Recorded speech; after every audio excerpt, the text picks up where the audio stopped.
आतंजीत sir, Baspa को जो आरोप है, विजय सर कह रहे हैं कि भाई बसपा के ऊपर जो आरोप लगता रहा है बी टीम का, उससे कुछ बाहर निकलने का प्रयास एक कर रही हैं, लेकिन हालांकि कितना सफल होगा।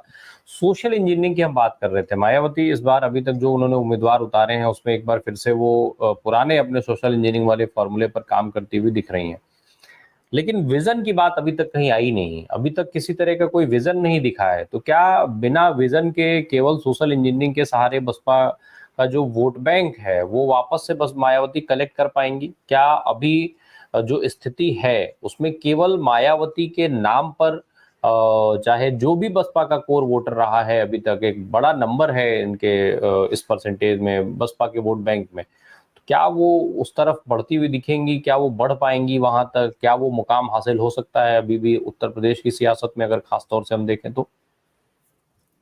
देखिए, राम प्रकाश राय जी नमस्कार, विजय कृष्ण जी नमस्कार। जहां तक सवाल है देश की राजनीति का, पहले तो पृष्ठभूमि में जाके ये समझिए कि बीजेपी के पिछले 10 साल के कार्यकाल में देश की सोशल जस्टिस के नाम पे कह लीजिए, या जाति आधार के नाम पे कह लीजिए, या वोट बैंक के नाम पे कह लीजिए, क्या समीकरण बदले हैं, क्या इकोनॉमिक्स है, या क्या उसका कार्य क्षेत्र है। तो जिस तरीके से बीजेपी ने 80-20 पे काम शुरू किया कि हम 80% हैं, बाकी 20% हैं, तो उन्होंने मुसलमानों को टारगेट किया 2014 के इलेक्शन में। 2019 के इलेक्शन में देशभक्ति, पुलवामा, बालाकोट, ईवीएम, इन मुद्दों को लेकर वो चुनाव लड़ी और चुनाव जीती 2019 में। अब 2019 में चुनाव जीतने के बाद बात आ जाती है कि काम क्या करें।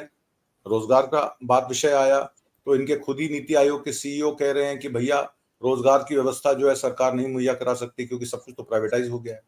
तो प्राइवेट क्षेत्र में लोगों को चाहिए रोजगार उत्पन्न करें, क्योंकि सरकार ने तो रोजगार से हाथ धो लिए। उसके बाद बात आ जाती है सोशल जस्टिस की, कि जो स्थान रिक्त पड़े हैं यूनिवर्सिटियों में, या जो SC ST OBC का 27% कोटा है, कहीं 12% है, कहीं 15% है, कुल मिलाकर 50% रिजर्वेशन है। क्या वो रिजर्वेशन के सारे स्थान पूरित हो गए हैं? क्या वो नौकरियां मिल गई हैं? तो उस पर बात आई कि नहीं। राहुल गांधी ने कहा 90% जो लोग हैं वो 70% लोगों का इस्तकबाल तय करते हैं और उनकी रिप्रेजेंटेशन खाली 10% है। अगर 90 सेक्रेटरी हैं तो 3 सेक्रेटरी खाली SC ST OBC से जाट के आते हैं, तो उनकी तरफ डाइवर्जन फंड कैसे होंगे, कैसे उनका उत्थान होगा? तो उस पर भारत जोड़ो यात्रा निकली, फिर भारत जोड़ो न्याय यात्रा निकली। फिर भारत जोड़ो न्याय यात्रा ने 5 विषयों पर, श्रम के विषय पर, किसान के विषय पर, और बेरोजगारी के विषय पर, युवा के विषय पर, और सोशल जस्टिस के विषय पर अपने पॉइंट्स रखे कि ये चीजें होंगी तो देश में उत्थान होगा। अब आ जाते हैं 2024 के इलेक्शन। 2019 से 2024 में कुछ खास नहीं बदला। देश के 10,000 परिवारों ने 70% संसाधनों पे कब्जा पा लिया। तो कई लोग ये कहते हैं कि ये तो चाइना में भी है, तो इसका मतलब है कि हम विकास मॉडल पर हैं, क्योंकि चाइना अगर दूसरी बड़ी अर्थव्यवस्था है तो भारत तीसरी बड़ी अर्थव्यवस्था बनने की भी हिम्मत रखता है, क्योंकि वो चाइना मॉडल पर है कि 10,000 परिवारों के पास 70% संसाधन है, और देश के 50% जो लोग हैं, 70 करोड़ लोग हैं, वो सिर्फ देश के 20% 25% संसाधनों पर डिपेंड। ठीक है, चलिए, आपने आर्थिक विकास विकसित भारत की परिभाषा तय कर दी। पर बात यह आ जाती है, जब मायावती की बात आती है, मायावती तो अपने सोशल जस्टिस फॉर्मूले पे ही खड़ी है। वो 2004 में भी वही थी, 2010 में भी वही थी, 2014 में भी वही थी, और 2019 में भी वही थी, और 2024 में भी वही है। उनका काम करने का तरीका अलग है। वो डिस्ट्रिक्ट कोऑर्डिनेटर बनाती हैं, वहां पे देखती हैं कौन लोग क्या काम कर रहे हैं, और वहां से अपना जो कैंडिडेट चुन के आता है उसको टिकट देती है, उसको इलेक्शन लड़वाती है। तो मायावती तो अपनी टस से मस नहीं हुई।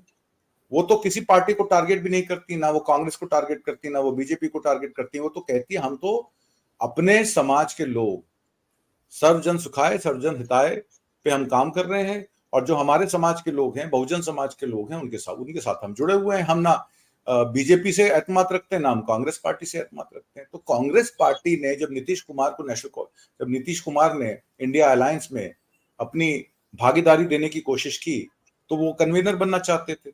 जब उनको कन्वीनर नहीं बनाया गया, कांग्रेस पार्टी ने कहा कोई कन्वीनर नहीं बनेगा, टीएमसी ने कहा कांग्रेस पार्टी में खड़गे साहब को कन्वीनर बना दिया, नीतीश कुमार चले गए वापस बीजेपी में, जहां से वो आए थे 18 महीने के लिए। अब बीएसपी की बात जहां तक आती है, बीएसपी तो अपने बहुजन समाज के लोगों के साथ ही खड़ी है, उन्हीं को टिकट दे रही है, और उनपे तमाम तरीके के एलिगेशन लगते हैं कि वो वोट कटुआ पार्टी है, वो बीजेपी के साथ मिली हुई है, वो बीजेपी के से डरी हुई है, उस पर ईडी सीबीआई का पहरा है, और कांग्रेस पार्टी जिसने सोशल जस्टिस फॉर्मूले पे भारत जोड़ो न्याय यात्रा की, वो कहीं ना कहीं टिकट वितरण आते आते बैकफुट पे नजर आ रही है। मेरी ही कॉन्स्टिट्यूंसी में एक ओबीसी समाज के नेता को, जो एक बड़ी अच्छी लड़ाई दे सकता था इलेक्शन कैंपेन में, उसकी टिकट काट के एक आउटसाइडर ब्राह्मण कैंडिडेट को टिकट दी गई। और ये ऐसा सिर्फ मेरी कॉन्स्टिट्यूंसी में नहीं हुआ, कई जगह हुआ। तो बात यह आ जाती है कि जब कांग्रेस पार्टी या इंडिया अलायंस पार्टनर, जिसमें समाजवादी पार्टी और कांग्रेस आ जाती है, अगर वो सोशल जस्टिस के नाम पर सिर्फ 5 शर्तें दे सकते हैं, या उनसे सहानुभूति रख सकते हैं, या ये बता सकते हैं कि रिप्रेजेंटेशन नहीं है, पर टिकट वितरण में उनको आगे नहीं रख सकते, पार्टी में उनको आगे नहीं रख सकते, अपने पार्टी फंक्शनरी में उनको आगे नहीं रख सकते, उस सोशल जस्टिस का आप करेंगे क्या? तो बात यही घूम फिर के आ जाती है कि जो मायावती कर रही है वो ठीक कर रही है, वो एक ही टारगेट पे चल रही है।